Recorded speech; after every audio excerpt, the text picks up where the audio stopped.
After a disappointing, I'll put it nicely, disappointing loss to the New York Islanders, the Edmonton Oilers, they keep on keeping on as they travel to Newark, New Jersey for a meeting with the, shout out to my David Putty Seinfeld fans out there, the Devils! Jack Hughes, Luke Hughes, no Quinn Hughes yet on that squad, but it should be a good one this afternoon. A little Saturday afternoon matinee action, the first one of the season. But hello and welcome. What up? Welcome to Pregaming with Bordzy. I'm your host, Bordzo, and Pregaming is always a presentation of Bet365. Download the app today because whatever the moment, it's never ordinary at Bet365. Use the promo code NATION. And hello, everybody. And I already see somebody put it in here in the chat. I think it was Maynard. He asked, is pregaming going to be 30 minutes all year?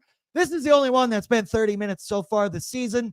The Oilers didn't practice yesterday. We weren't totally sure of what we were going to look at, but we did get some announcements right before we went live. Don't count on 30 minutes, but I'll be real with you.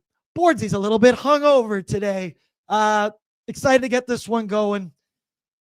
Shitty hockey game on Thursday night. I think everyone who watched that one knows the Edmonton Oilers are better than that. They should be better than that tonight, but it's going to be tough against a New Jersey Devils squad that's been hot to start the year. They've now won 3 games in a row, but keep it locked here on Pregaming because the Oilers should be hitting the ice pretty soon here, and then we'll get maybe some look at some lineup combos and lineup notes. But let's get caught up in the chat because as you know him, you love him. He's in here. Austin, first comment of the day. Bordzy, dum with the drums. Fire up this fucking band, baby. My ON fam. Get the likes up in here. That's right. Like goal. I don't know. Give me 50 likes. Let's see what we can do today, this afternoon. Let's have ourselves a day in New Jersey. Cody's in. Said Oilers had some scouts in Columbus. What's with that? No rest for the weary. No rest for the wicked. Deadbeat like this. Add him to the map. First game of the season at a reasonable time for me to watch in England. First time tuning into Pregaming. Hello and welcome. Happy to have you here. And he says, oil up. Cody also points out, Bordzy and Bread, my favorite pregame team. Bread going to be riding shotgun with me. Northside Norm. This also made me laugh. Said, be careful when asking Brett to roll up his shorts to see his snake. That shit can go sideways real fast. Mr. Burns, let's go Oilers. Time to get the offense going. Amen, sister. Connor McDavid, I'm looking at you as well. I see some people in the chat talk about, please rip that puck. And then, Cody, you read my mind. I might be making a Bouchard bounce back parlay tonight. He was bad on Thursday. I don't even want to get totally into it again, but we will. I'm looking for a bounce back from him. And then Maynard, someone needs to say it, so I will. It's time for Connor to score a damn goal. Need a win today. Happy game day from Sadistic Angel. Boucher, Alex, Bouchard, 3+ points tonight. That's ballsy, and I like it. We need balls. Also, Sadistic Angel just put, go check on Twitter right now because what Brad Marchand just did to Rasmus Dahlin had me chuckling. Gets a little scrum on the ice, rips off Dahlin's helmet, takes it to the penalty box where he shreds the ear straps and then throws it back out on the ice. We are so back. Brad Marchand is back. Hockey's back, baby. But hello. I also want to say hello to the man who's going to be riding shotgun with me this afternoon. Also, I've yet to say this evening, really tried to hammer it home to me that this is a matinee game, but let's bring him on. My producer, my pal, Brett Holden. Bert, we got a great sports weekend ahead of us, brother. College football in the Oilers today. You get Blue Jays, Oilers, NFL football tomorrow. You do get double pregaming and double after dark in between. All of that, nothing is better, brother. How we doing? Give me a vibe check. Oh, I'm doing fantastic. As you say, it's a great sports weekend. I have Vandy and LSU on my other screen right now, sweating it out. I have an 11-leg parlay that's kind of riding on LSU right now, down by 7. So, yeah, vibes are great, but if the Go Tigers can figure something out here, that'd be even better. Go Tigers! Go Tigers! Shout out Coach O. Yeah, you know, Bert, this is our first at-home show of the season, and I think the first at-home show we've done since the regular season, I do believe. So I got to tell you, Saturday afternoon, I am a little bit hungover. I am very excited to sit on the couch, and I've already pre-show pre-ordered my oodle noodle delivery to show up at 1:45 on my front doorstep. Let's have a day today, ladies and gentlemen. Let's have one. But Bert, there is one thing got to talk about. It's not Oilers related. I see that you are wearing what I want to talk about. Also, you're a guy that just wears his heart on his sleeve. You got your Dodgers jersey with Connor McJesus as the t-shirt underneath. My boy looks good. My boy always looks good. Yesterday, the Blue Jays lost. An absolute heartbreaker.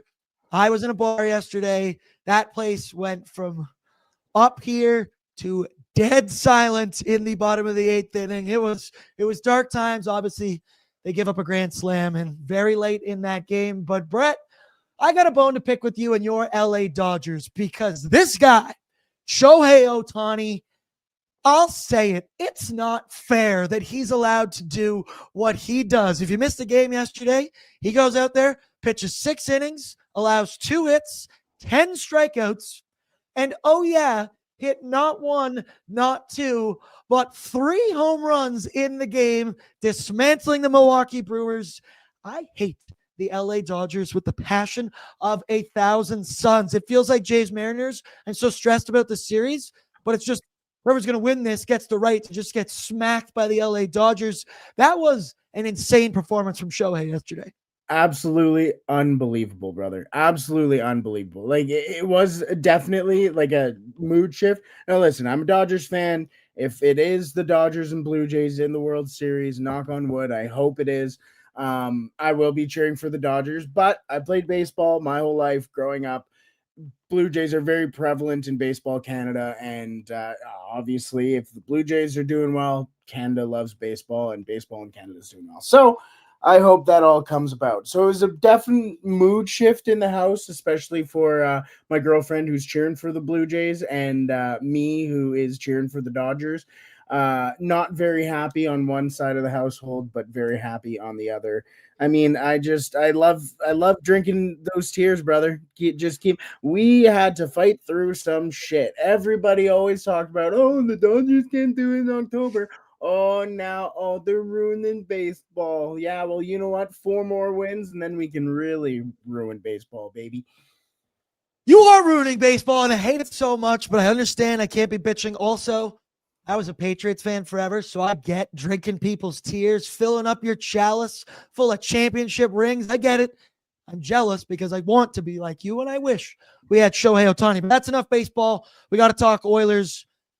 Thursday sucked for the Edmonton Oilers. That was an embarrassing game, embarrassing result against, I mean, I don't want to call the Islanders an embarrassing team, but they're definitely not the upper echelon of the NHL. And the Oilers were capital sloppy with the puck. And it was from the very beginning of that hockey game. And it wasn't just the Islanders game.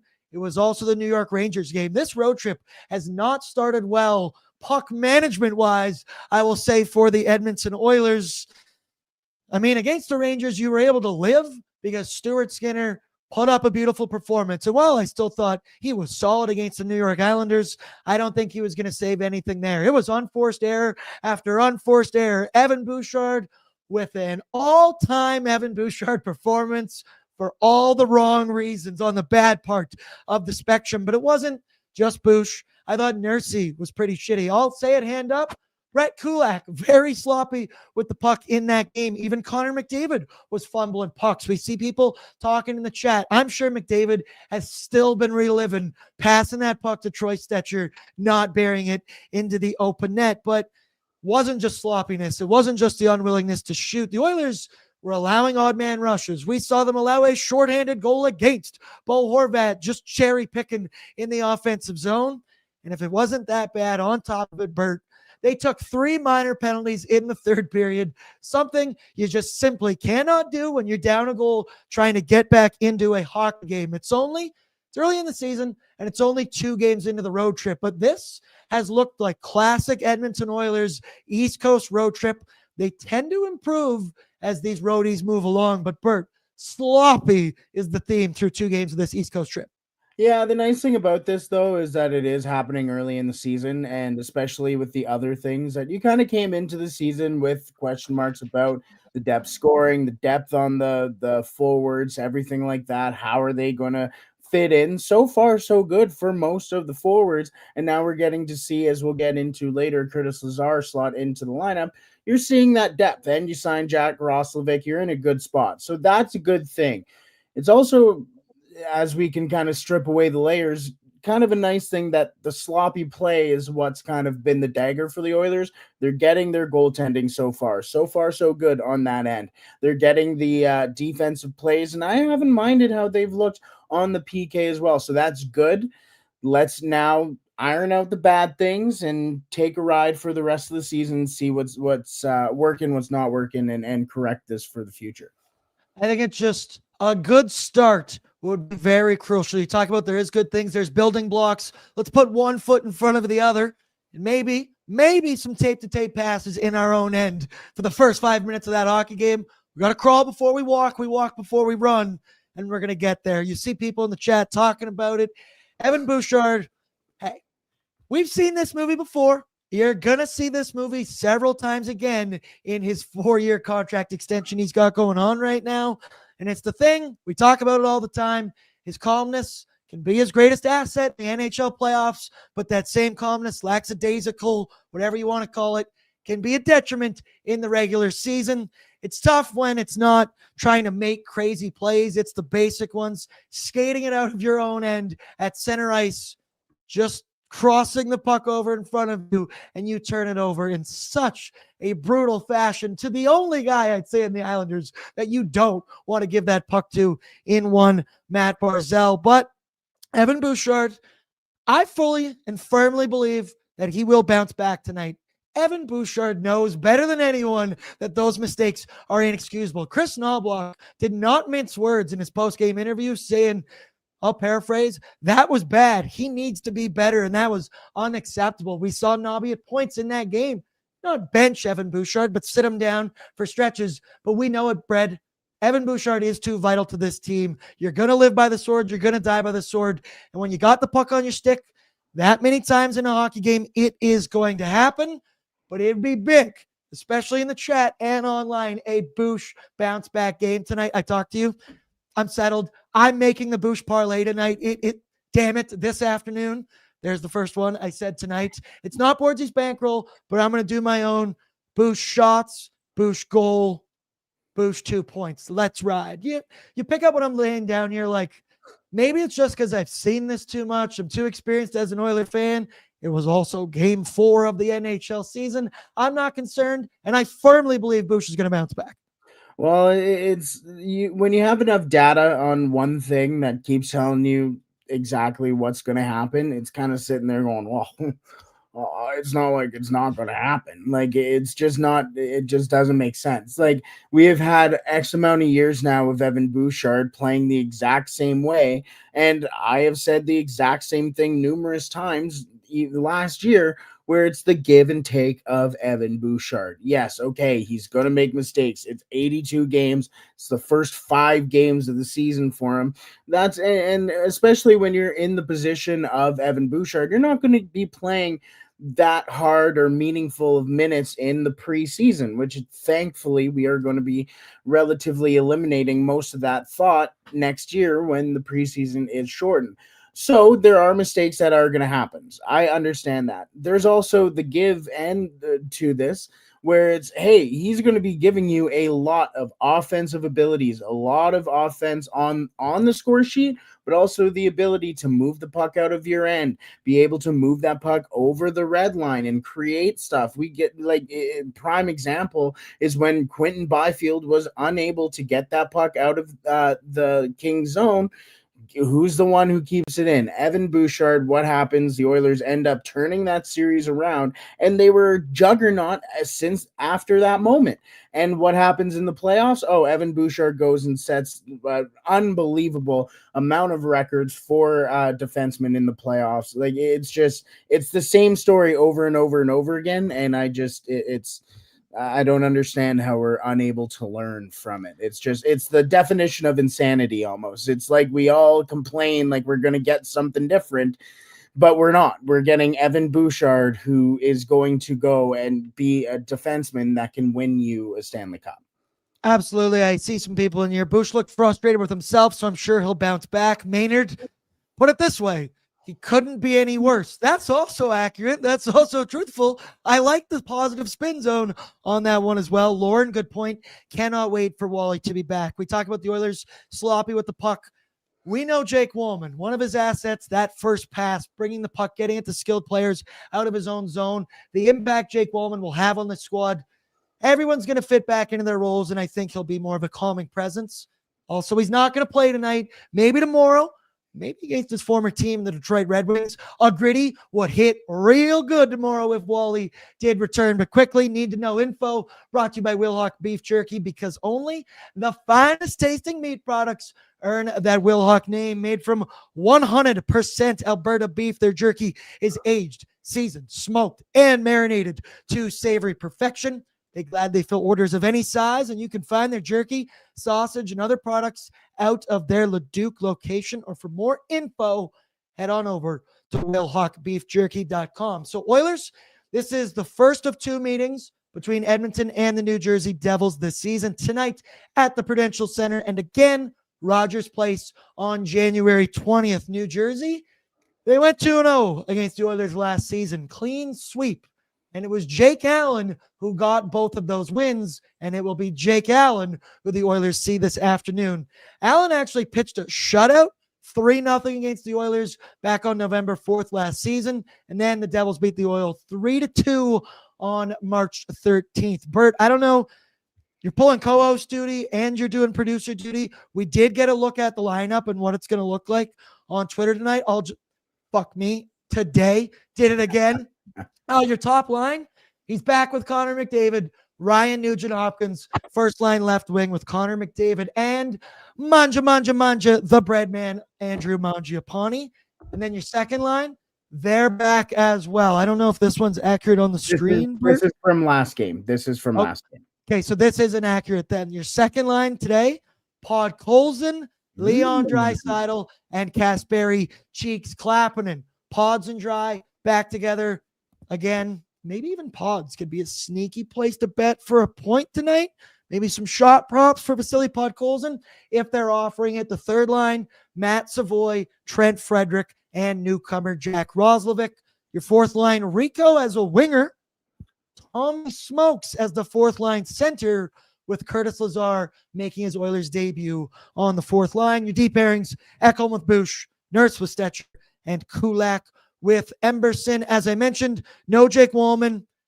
Rumored he might come back this weekend. Who knows? I got fingers crossed, and I'm hoping. And then somebody did ask who's getting the start today. It's going to be Calvin Pickard. Stuart Skinner started the last two games. I thought looked awesome, but it's going to be Picks tonight. And if you look at the numbers, I think it's the right choice. Stuart Skinner has beaten every team in the NHL but the New Jersey Devils. He's 0-3 in his career. While on the flip side, Calvin Pickard owns a 4-1 career record against the Devils. The Devils! So let's go Picks. He's my pal Cal. On the Devils side, New Jersey, 3-1-0 record, third in the Metro. They dropped their season opener 6-3 to Carolina. And then bang, bang, bang, 3 wins in a row. 5-3 over Tampa, 3-2 over Columbus, and 3-1 over the Florida Panthers. Jesper Bratt, Timo Meier, they're studs. They lead the team in points, 5 points in 4 games. Jack Hughes, only 3 and 4.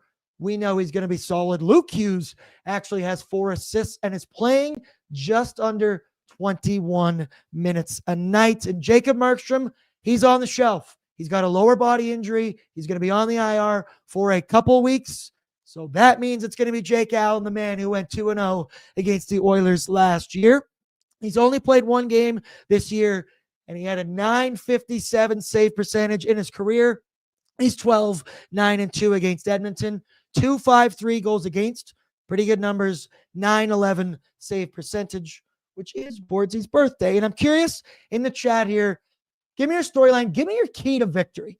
How do the Edmonton Oilers pull this one out? And I don't know if it is as simple as Don't be sloppy as shit with the puck. Make smart passes. It might be that simple, but for me, I kind of mentioned it off the hop. Bert, for me, my key to victory is start fast, start proper. Ryan Nugent-Hopkins gave an interview yesterday, and he was talking about how the team, after that shit start against the New York Rangers where Stuart Skinner bailed out the squad, they addressed it. They talked about it. We need to be better to start the hockey game. Well, it seemed like every bit of that went out the window against the New York Islanders because it was a very similar situation. 2 games in a row of that. This is a veteran squad. They are too smart to make those same mistakes. So I think my key to victory, what I'm looking for big time here, fast pace start, pedal to the metal, be smart with the puck. Because this Devils team, they will make you pay if you put it on a platter and gift wrap them goals, opportunities like you did to the Rangers and to the New York Islanders. The Islanders even buried on some of those chances, and they are not the Devils. Bert, you got a key to victory or a storyline or something you're looking for this afternoon? Nice. Yeah, it's kind of similar to yours, but mine is just making sure we eliminate the sloppiness. And this stretches beyond the start of the game. This goes for the entire game, and you're going to make mistakes. That's fine. That's hockey. That's life. That's just what's going to happen. It just matters about how you bounce back. There are going to be giveaways. There are going to be this, that, and the other thing, bad penalties and bad mistakes, missed assignments, stuff like that. But just make sure that when you do make that mistake, you're correcting it. And it's not a mistake that ends up in the back of your net. That's what I'm watching for from the Edmonton Oilers today. Damn it. Suck it, buddy. But that's what I'm watching for. Just make sure that you are limiting those mistakes and being able to do it for a full 60 minutes. I like some in here from Andrew. Capitalize. And then he capitalize. I like that. Gene would like that, especially at 5v5 opportunities. And I see some people in here talking it. Connor McDavid needs a goal. Today's got to be the day. 5th game of the season. We talked about it pretty much all offseason. McDavid himself talked about it, wanted to prove that scoring 50, 60 isn't a fluke, and he's capable of it.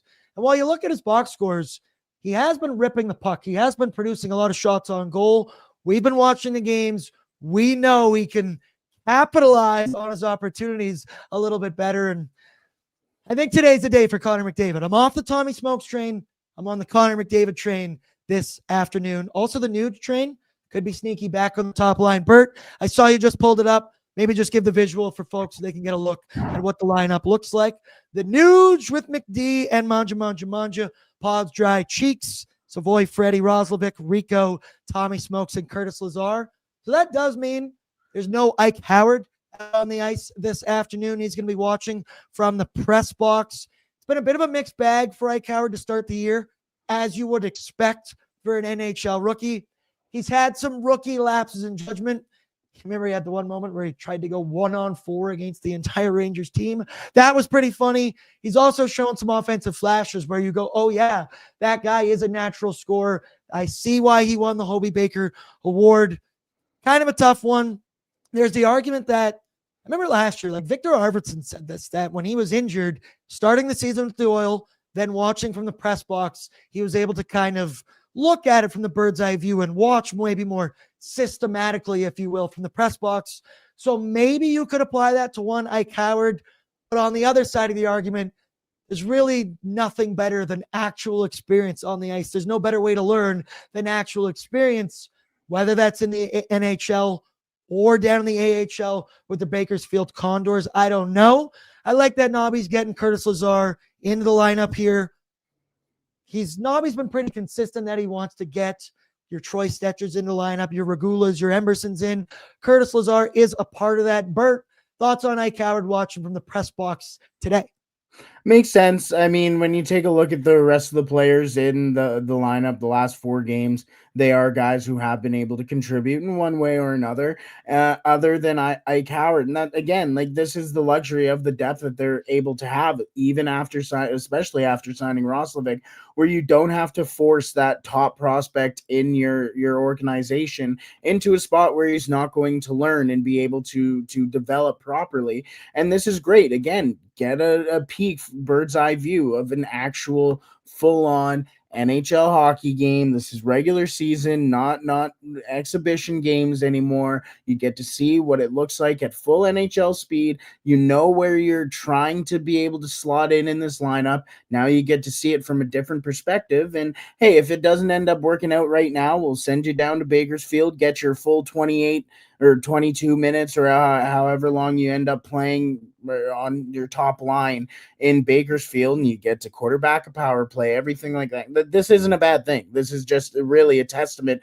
to the Edmonton Oilers organizational depth at winger. I'm fine with it. And I like how they're able to keep blending up the lines, and you still can kind of sit back and go, wow, like I love that third line. That is a moving, hard-working third line with another prospect who has been able to find his way in his second kind of year in a spot where he can make the NHL roster. We saw him already in the NHL last year and how much he got an assist in his first game, everything like that. So he's been able to come around for a cup of coffee, and I like what he's been able to do in the little things. The bigger on the scoring sheet stuff will come, but yeah, no, it's a really good thing. For Ike Howard, I got 3 words: trust the process. Nobby knows what he's doing. Stan Bowman knows what he's doing. This guy's got plenty of potential, but let's not rush it. You think Oilers fans would know that by now, that sometimes you need to let these guys marinate in some situations where they can be successful. I don't know how much fourth line winger minutes are really going to matter for the development of one Ike Howard, but who knows? Let's go now. The starting goaltender report, which is brought to you by our friends at Odd Company. Yes, I nailed it. Odd Company, Nation Beer, everyday lager, perfect for game day, perfect for every day. I need a little bit of hair of the dog today. Not feeling my best. You know I got some Nation Beers in the fridge that are nice and cool right now. Going to actually combine that with Oodle Noodle. I am a company man. Call me Bill Bordzy because I live for my sponsors, but shout out Nation Beer Everyday Lager. Pick them up. 2 locations in Edmonton or liquorconnect.com. It's picks against one Jake Allen. Picks, great record against the New Jersey Devils, 4-1 in his career. He's got a 929 in his career against the Devils. Picks was solid against the Vancouver Canucks. Only saw 15 shots against, allowed 1 goal. You know what you're getting with Calvin Pickles. I love him to death. Jake Allen, it'll be interesting. He's about to get starters workload for a considerable amount of weeks. I'd argue he's a pretty sick backup goaltender to have in your organization. Pretty lucky to have something like that. So I think the Devils should be able to tread water. But once again, Connor McDavid, you can beat this man, and I need an anytime goal today from you in the worst way possible. Please, Connor. Let's go now. Quickly do the away lineup. We got a couple minutes. Puck drop scheduled 1:38 in the afternoon. So you do have 8 minutes here post 1:30 to get yourself set. So maybe we'll go a tad over our time. But the away lineup, Greta Bar. Shout out to my favorite spot in the entire city, arcade bar, street food. We're going to be there throughout the year. I tell you though, it is kind of nice to be back on my couch. The one problem with my couch, however, no street nuggets, no pizza taquitos. Head on down to Greta this weekend. Come on, good sports weekend. They got all kinds of TVs at Greta. We were there on Thursday. They had the Jays on the one, the Oilers on the other. Maybe if you go tomorrow, they'd have football on one, Oilers over there, baseball over there. Greta does it all. Bert, pull it up for me, the projected lineup here for the New Jersey Devils. Andre Palat with 1, Jack Hughes and Jesper Bratt. Your second line, Timo Meier, who leads the Devils in goals. He's got 3 in 5 games, 4 games. I already forget. Nico Hischier is the second line center, and Dawson Mercer. And your bottom 6, Arseny Gritsuk. Should have practiced that one before with Cody Glass and Connor Brown. I miss him. I love him. Number 16. Bold choice. I get it. Timo Meier's already wearing number 28. That's going to take some adjusting for me. Your fourth line, Paul Cotter with Luke Glendening and Brian Hanlon. Your deep pairings, Luke Hughes with Brett Pesce, Jonas Siegenthaler with Dougie Hamilton, and then Brendan Dillon with Simon Nemec. Bert, give me your player to watch throughout this Devils lineup because they've got some talent throughout their squad. Give me your player to watch quickly. Yeah, I'm gonna go. This is kind of a layup, but I'm going Jesper Bratt, a guy who every single time the Oilers play against Jesper Bratt, he's always able to poke his head around. In fact, he might even be in my little beetle for bankroll here. So yeah, I like Jesper Bratt. Just wanted to point out too, really quickly, Arseny Gritsyuk. If I don't know what Telegram really is, but he's very active on Telegram because his family is on Telegram. So he's been posting updates of his like rookie year moving to America and playing. Like the other day, he posted about how good Chipotle is. It's really funny. He seems like a good kid with a good personality. So maybe go look out for some of his posts there because it's freaking hilarious. Excellent taste buds as well, because I Yeah. love me some Chipotle as well. Are you a burrito guy or a bowl guy? I'm a burrito guy, but that bowl that he posted looked really good. I love a good shaking of the bowl. That's my favorite thing about Chipotle. Let's go now. Bordzy's bankroll. Let's hit one today. Let's go 3 for 3. Let's hit a parlay. And it's brought to you by Bet365. Download the app today because whatever the moment, it's never ordinary at Bet365. Download the app, get it on the game. Use the code NATION. What does that spell? Nation. Bet365 must be 19 or older. For me, we're going with your first option. It's a bounce back for a little bit of everybody here. We're going Connor McDavid, 2+ points at -110. I believe Connor's recorded a point in every single game he's ever played against the New Jersey Devils. 2+ points. I like -110.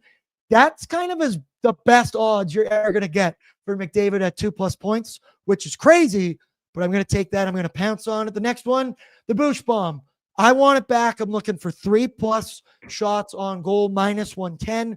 We've talked about it on the power play. Feels like they've gone away from the Bush Bomb. It was arguably their secondary option, especially last year in the NHL playoffs. I want them to get back to it. And then the boy, Darnell Nurse, to get 2+ blocks. He's hit this in every game but one, -165. Parlay them together. It's nice and juicy. Bert, which of those three do you like the most? And did you spider up today? I beetled up today. It has six yeah. legs and is still crawling. So, but I like Darnell's 2+ blocks because I think he's gonna have more actually, and I also have Bush's 3+ shots. So I kind of like two of these. For my little beetle, I went Leon goal. I think that's kind of the safe one right now. It just kind of makes sense, especially for matinee. And I know it kind of sacrilege here, but I'm going with the Jesper Bratt goal as well, just because he seems to be a guy who always finds the score sheet against the Oil. Bush 3+ shots. Manji, I'm also getting a Mangiapane point in this one. I'm hoping. Darnell Nurse, as mentioned, I don't think he's going to have 2 block shots. I think he's going to have 3+. That's our boy. We like block shots. And Jake Allen to have 25+ saves. Why am I adding another Devil? Because I think the Oil are going to pepper a couple shots on goal. I think 25 is kind of safe there as well. And Bouchard's going to rip 3 of those pucks on net. Please, please, please, please, please. I'd like to hit one. Parlay those 3 together responsibly, of course. +460. So shout out Bet365. Bert, final one. Score prediction. Anytime goal score. And I can't wait for my oodle noodle to be here right away. What's going on in that pretty head of yours? Oh, I hope it's a point night. I just please plead with you for it to be a point night so we can all enjoy our little parlays and we all go, ooh, the orange and blue are back. I'm going 6-2 Oil, hopefully, and I'll go with a Leon Draisaitl goal so I can hammer my beetle. You know, winning big on Saturday leads you right into NFL Sunday morning, and you got the whole board in front of you. The world is your oyster. The world is my playground. But we got to see it go through the hoop this afternoon. For me, 4-2 for the Edmonton Oilers. Calvin Pickard, standard performance. Allows 2 goals against, allows the Oilers to get the win. And I do think the Oilers will have an emphasis on puck management today and keeping it in the offensive zone. And I like some of these new combos. I'm stoked to watch Podkolzin and Leon Draisaitl back together at last. You throw Cheeks Clappinen on the wing. I think he's been pretty good this season. I'm excited. I'm going 4-2 Edmonton Oilers with a Ryan Nugent-Hopkins goal on the top line with Connor McDavid. That'll do it for us. quicker version of Pregaming today. I love and I appreciate you all for joining us. Puck drop in 3 minutes. My little noodle is on its way. I can't wait. I'm so excited. Going to be a good one. Me and Brett will be live, Oilers Nation After Dark, right here on the ON YouTube, right after the conclusion of the game. Hopefully, talking about how our bets hit and how everything is going awesome. And then I've got a Halloween party later tonight. Can't wait. I'm going as Batman, and I am going to talk in Batman voice all night long. Where's the trigger? Either way, I love you all. I appreciate you all. Throwing your like on the way out. And we will talk in a couple hours. Good luck out there on the Bet365 Battlegrounds. And we will talk in a bit. Peace out.